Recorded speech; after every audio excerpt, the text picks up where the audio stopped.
J'ai écouté vos débats depuis le début de la matinée, ils ont été très riches et ils ont souligné les angles principaux des défis qui nous attendent et quelques-uns ont souligné justement la question que je vais aborder devant vous, c'est-à-dire la question de la cohésion sociale à l'épreuve de cette transition écologique et climatique en particulier.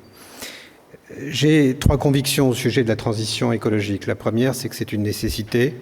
La seconde, c'est que c'est une épreuve. Et la troisième, c'est que c'est une chance. Une nécessité, vous le savez tous, il faut que nous léguions à nos enfants un monde habitable. Une épreuve, parce qu'elle va bouleverser nos modes de vie, nos façons de consommer, de nous loger, de nous déplacer, de vivre ensemble, de produire. Donc, elle va affecter notre mode de vie. Et c'est une chance parce qu'au bout du compte, il y aura un monde probablement meilleur, un monde plus durable. Et c'est ça, bien sûr, qu'il faut tenter de vendre à ceux qui sont encore dans le doute. On a vécu ces dernières années, je crois, un moment charnière. On est passé d'un âge où la transition était localisée dans un avenir perçu comme encore assez lointain, assez théorique. Et on est entré dans un âge où elle commence. Elle commence et elle nous met à l'épreuve des compromis qu'il faut trouver pour la faire avancer. Et dans ce nouvel âge, les pouvoirs publics doivent avancer, Xavier Piechazic le disait tout à l'heure, ils doivent avancer vite sur une ligne de crête entre 2 gouffres. Le gouffre principal, celui que nous avons tous en tête, c'est l'inaction ou l'action trop lente. Mais il y a un autre gouffre de l'autre côté, qui est celui de la convulsion sociale, qui nous ferait évidemment perdre du temps, mais qui ferait aussi des victimes et qui rassemblerait contre elles une grande partie de nos concitoyens. Et donc, la transition écologique ne va pas sans un défi d'équité, sans un défi de justice. Il va falloir apprendre non pas à gouverner la société, mais à gouverner avec la société, à gouverner ensemble.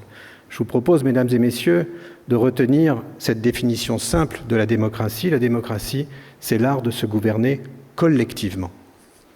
Or, notre doctrine d'action publique, depuis le début de la Ve République, peut-être même la fin de la Quatrième, celle que pouvaient partager, sans le dire, à la fois Pierre Mendès France et Charles de Gaulle, c'était une doctrine d'action publique fondée sur un logiciel de modernisation assez élitiste. Un logiciel de modernisation qui reposait fondamentalement sur l'alliance des élus et de la technocratie d'État. Cette haute fonction publique admirable qui a modernisé le pays dans les années d'après-guerre, dans les décennies d'après-guerre et encore dans les années 60 et 70. Ce logiciel-là, malheureusement, rencontre de graves épreuves. Vous les connaissez toutes, ces épreuves, elles s'appellent bonnet rouge, gilet jaune.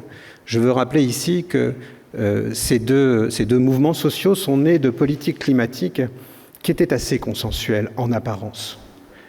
L'écotaxe, en 2013, est votée à l'unanimité du Parlement, fait assez rare pour être soulignée. Elle fait l'objet d'un large consensus parmi les experts et pourtant, à peine déployée, elle rencontre l'hostilité d'un mouvement social relativement violent qui a raison de cette ambition en quelques semaines. Les augmentations de la taxe carbone, beaucoup plus proches de nous, ont là aussi montré qu'une politique qui était assez consensuelle parmi les élus et assez consensuelle parmi les experts et les économistes, eh bien que cette politique s'est fracassée sur un mouvement social d'ampleur qui n'avait pas que ce motif, mais qui avait d'abord ce motif et que nous avons dû donc renoncer à ces augmentations. Donc, cette idée selon laquelle on pourrait gouverner d'en haut d'une certaine façon à partir du moment où sont réunies les 2 légitimités, la première principale en démocratie, celle du suffrage, la seconde, celle de l'expertise de la technocratie d'État, d'expertise publique, eh bien cette idée ne suffit plus. Je ne suis pas en train de dire qu'il faut la jeter à la poubelle, pas du tout. Je suis en train de vous dire qu'elle ne suffit plus, qu'il faut la compléter. Comment ? C'est la question à laquelle j'ai souhaité essayer d'apporter quelques éléments de réponse ce matin. Je crois qu'il y a 2 directions principales. Une direction qui a été évoquée, je crois, par certains intervenants ce matin, qui est celle que j'ai expérimentée dans le cadre de la Convention citoyenne pour le climat, c'est-à-dire l'ensemble de ces outils qu'on appelle les outils de la démocratie participative ou délibérative. Je reviendrai sur ces mots. Et puis je crois qu'il y a un deuxième ensemble d'outils que j'ai défendu récemment avec Pascal Canfin, le président de la commission environnement du Parlement européen, en faveur d'une transition écologique plus négociée. Alors, les premiers outils. La Convention citoyenne pour le climat a fait beaucoup parler d'elle. Je voudrais rappeler quelle était son ambition initiale, telle qu'elle avait été définie en tout cas par le Premier ministre. Le Premier ministre disait, pour la présenter, qu'il nous faut passer du consensus sur le diagnostic au consensus sur les moyens d'agir. Nos concitoyens sont aujourd'hui très largement convaincus du péril climatique. Ils le sont beaucoup moins des moyens de lutter contre, singulièrement lorsque ces moyens supposent de leur part des efforts comme contribuables, comme usagers, comme consommateurs. Et donc la demande qui nous était faite était, en travaillant avec 150 personnes tirées au sort et représentatives de la diversité de la société française, de dire au pouvoir public, au gouvernement, quelles étaient les conclusions d'une délibération réglée, sérieuse, entre ces individus, pour à la fois atteindre l'objectif de l'accord de Paris, qui a été rehaussé depuis, mais qui était à l'époque de réduire d'au moins 40% nos émissions de gaz à effet de serre d'ici 2030, et à la fois préserver les intérêts de la justice sociale. Cette convention a remis ses conclusions, vous les connaissez. Elle a fait l'objet ensuite de longues discussions avec le gouvernement, et un projet de loi a été présenté au Parlement dans une loi connue sous le nom de Climat et Résilience, qui a été finalement adoptée. On a dit beaucoup de choses sur cette convention et sur ces conventionnels. Et parmi les choses qu'on a dites, je reconnais souvent la peur que certains ont, je vais vous le dire franchement, du peuple. On a dit qu'ils étaient des radicaux. Non, ils n'étaient pas des radicaux, ils n'étaient pas des Khmers verts. Et d'ailleurs, lorsque leurs propositions ont été analysées par différents instituts de recherche, on est arrivé à la conclusion que si toutes leurs propositions avaient été adoptées, elles n'auraient probablement pas suffi à atteindre le moins 40%. Ils avaient tenu compte d'autres facteurs, et notamment de celui qu'on leur avait imposé, qui était la justice sociale. Ils ont, pour les plus ambitieux d'entre eux, en tout cas, retenu leurs mains au moment de faire des propositions, en gardant à l'esprit cet objectif de justice sociale. On a dit d'eux qu'ils n'étaient pas compétents. Autre façon de se méfier du peuple, mesdames et messieurs. Mais quelle compétence attendait-on d'eux ? Certainement pas une compétence technique, naturellement, ils n'étaient pas compétents. Mais je connais bien des élus qui ne le sont pas beaucoup non plus. En réalité, ils sont entourés de conseillers qui ont la compétence technique. Ce qui était attendu d'eux, ce n'était pas une compétence technique ou scientifique, c'était un jugement politique sur ce qu'il est préférable, souhaitable de faire demain.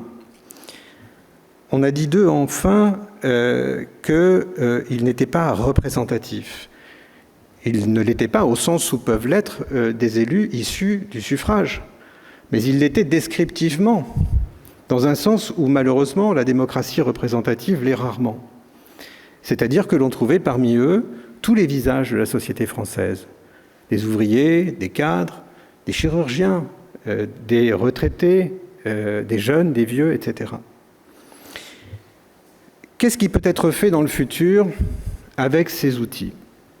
Je pense que la Convention était un prototype, qu'elle n'était pas parfaite. Je viens de consacrer un livre au bilan que j'en fais, qui est un bilan à la fois bienveillant et critique. Et je pense que parmi les améliorations qui sont envisageables, il y en a une qui est très importante. Faire délibérer 150 personnes, c'est organiser une délibération en petit comité. Il y a 60 millions de Français qui ne participent pas. Et donc, il serait utile de faire précéder ces exercices d'un large exercice de participation. D'une certaine façon, d'organiser le grand débat et la Convention sur le même sujet, et probablement sur un sujet un peu plus étroit que le climat dans son ensemble. Je pense que de cette façon, la masse des Français désireux de s'exprimer pourrait le faire, que pourrait être collecté à cette occasion l'ensemble de leurs conclusions, de leurs recommandations, de leurs plaintes, de leurs impatiences, et que l'ensemble de ces conclusions pourrait être ensuite communiqué à un panel de citoyens représentatifs dans le sens où je l'ai dit, qui, eux, auraient à charge de faire des propositions au gouvernement, le gouvernement ayant pour sa part à charge de décider. Je pense ensuite que l'on devrait expérimenter un autre format de panel citoyen, un format hybride, fait pour les 2/3 de citoyens et pour 1/3 d'élus, de façon à ce qu'il ne soit pas dit que ces exercices se font contre la représentation nationale ou qu'ils sont de nature à la disqualifier. En Irlande, où ce modèle de convention citoyenne a été non pas créé, mais expérimenté à grande échelle pour la première fois, les premières conventions irlandaises étaient hybrides. Je suggère même que ces conventions se tiennent dans le sein du Parlement, de façon à ce que soient réconciliés les différents visages de la démocratie. Je pense enfin, pour en terminer sur ce premier sujet, que ce qui a été fait au niveau national peut l'être avec des bénéfices peut-être plus grands encore au niveau local. Il l'est d'ailleurs déjà dans beaucoup d'agglomérations, beaucoup de villes, beaucoup de territoires de notre pays, des exercices participatifs, délibératifs ont lieu. Et je pense que c'est une bonne maille pour en tirer des conclusions utiles.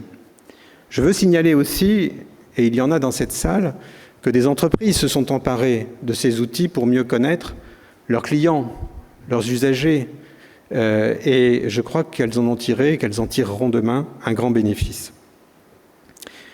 Deuxième ensemble d'outils, nous avons défendu, je le disais avec Pascal Canfin, dans un travail récent que vous retrouverez sur le site de Terra Nova, qui s'intitule « Gouverner la transition », nous avons défendu une série d'idées pour une transition plus négociée. Je pense que la transition écologique ne sera pas juste si elle se déploie uniquement dans un dialogue avec la société considérée comme un ensemble de citoyens, d'individus. Une société, ce sont des citoyens, des individus, mais ce sont aussi des collectifs, ce sont aussi des forces productives, ce sont des territoires, ce sont des associations, ce sont des syndicats de salariés. Il y a en chacun de nous plusieurs personnages. Il y a en chacun de nous un citoyen, mais il y a aussi un consommateur, un travailleur, un résident, un usager. Et je pense qu'il serait évidemment trompeur de laisser penser que l'on peut organiser le changement social dans une discussion uniquement directe avec les citoyens et les individus. Une transition plus négociée, c'est quoi? Je vais vous donner un exemple que je donne souvent parce que je le trouve très parlant. Au terme de la loi climat et résilience, nous allons construire dans toutes les villes de France de plus de 150 000 habitants, si ma mémoire est bonne, une zone à faible émission.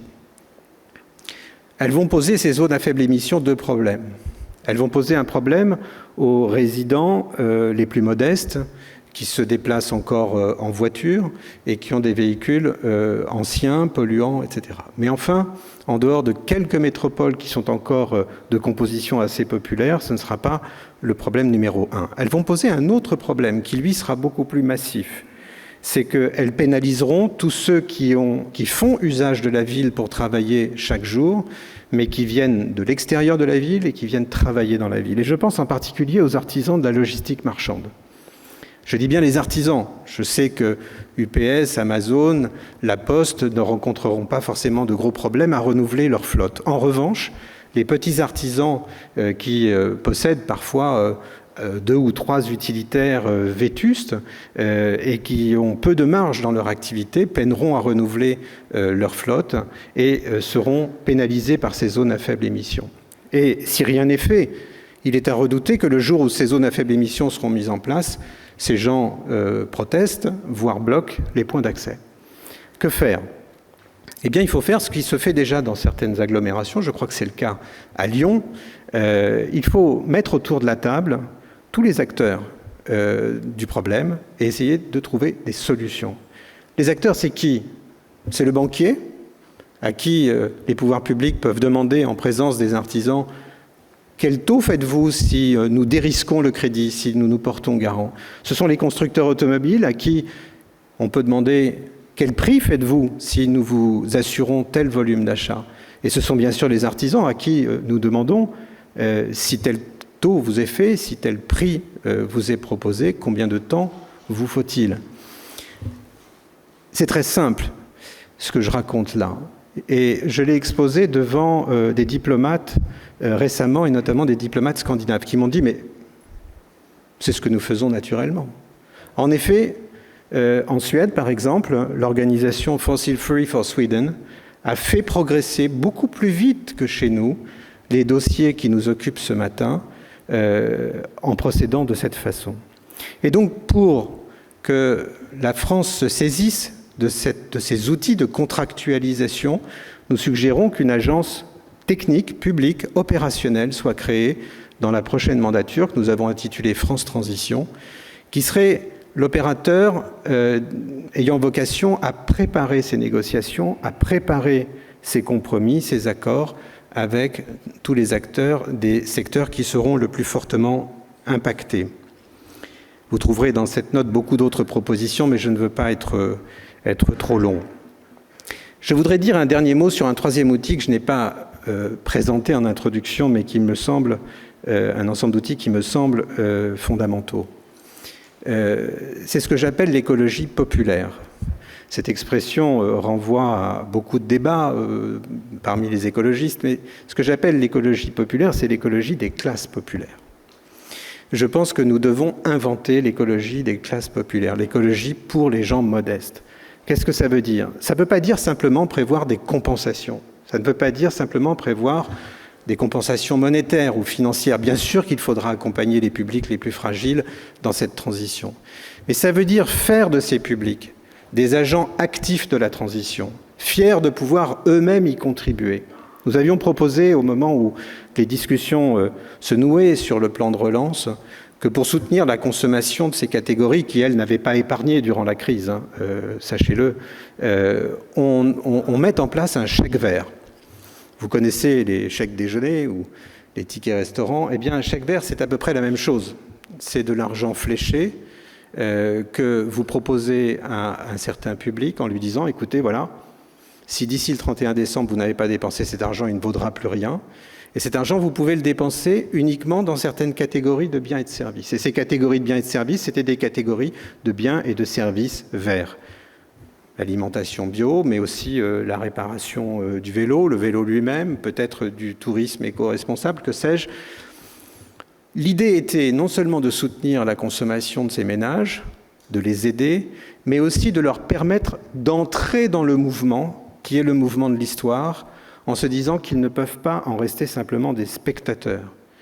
Et je pense que tout ce qui sera de nature à leur permettre d'être eux aussi des agents actifs de cette histoire sera de nature à assurer la cohésion de notre société devant ce processus dont j'ai dit la difficulté et l'importance.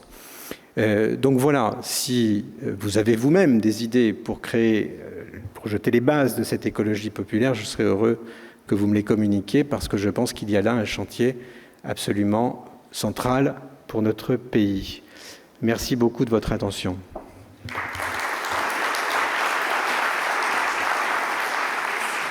Merci beaucoup. Vous avez une contrainte, c'est ça, vous m'avez dit?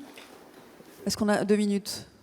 On a 2 minutes. 2 minutes. Donc, le temps de rappeler que les propositions, elles sont sur l'excellent site de Terra Nova avec plein d'autres contributions. C'est bien ça? On retrouve tout ça en ligne. Et que Pascal Canfin sera là cet après-midi. Ah ben, vous le saluerez pour moi. Avec nous, voilà. Écoutez, je vous embête pas avec des questions. En tout cas, un grand merci d'avoir été avec nous pour conclure cette matinée très riche. Et donc, nous ne manquerons pas d'aller creuser un peu plus toutes ces propositions. Merci d'avoir été avec nous. Merci à vous et bonne journée.